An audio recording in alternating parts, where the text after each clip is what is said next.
शेवगाव येथे जबरी चोरी करणाऱ्या 3 आरोपी स्थानिक गुन्हा शाखेकडून जेरबंद.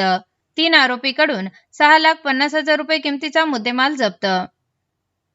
फिर्यादी मिरजगाव येथील लग्न आटपून मुलगी सविता साईनाथ सुपारे राहणार डोईफोडे वस्ती शेवगाव हिच्या घरी 4 चाकी गाडीने जात असताना वरूर चौक शेवगाव येथे रस्ता क्रॉस करत असताना गाडीचा स्पीड कमी झाल्याने अचानक एका मोटरसायकलवर 2 इसम फिर्यादीच्या गाडीजवळ येऊन मागील इसमाने फिर्यादी बसलेल्या साईडने गाडीच्या खिडकीतून हात घालून फिर्यादीच्या गळ्यातील सोन्याचे गंठण व सोन्याचा राणीहार बळजबरीने तोडून चोरून नेला आहे. सदर घटनेबाबत फिर्यादी रंजना दिलीप जेठे यांनी दिलेल्या फिर्यादीवरून शेवगाव पोलीस स्टेशन येथे गुन्हा दाखल करण्यात आलेला आहे.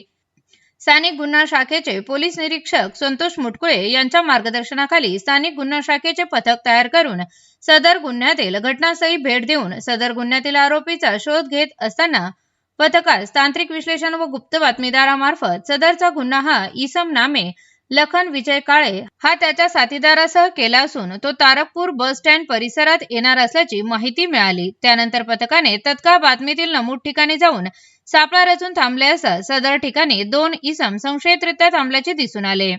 पथकाने शिताफीने त्यांना ताब्यात घेऊन सदरच्या गुन्ह्याच्या अनुषंगाने विश्वासात घेऊन विचारपूस करता त्यांनी सदरचा गुन्हा केल्याची कबुली दिली. गुन्ह्यातील मुद्देमाल इसम नामे भारत महादेव दहिवाळकर यांच्याकडे दिल्याचे सांगितले आहे. ताब्यातील आरोपींच्या कब्जातून 6,50,000 रुपये किमतीचे 50 ग्रॅम वजनाची एक सोन्याची लगड असा एकूण 6,50,000 रुपये किमतीचा मुद्देमाल जप्त करण्यात आला आहे. ताब्यातील आरोपीस वर नमूद गुन्ह्याच्या तपासकामी शेवगाव पोलीस स्टेशन येथे हजर करण्यात आले असून आरोपीस अटक करण्यात आलेले असून गुन्ह्याचा पुढील तपास शेवगाव पोलीस स्टेशन करत आहे.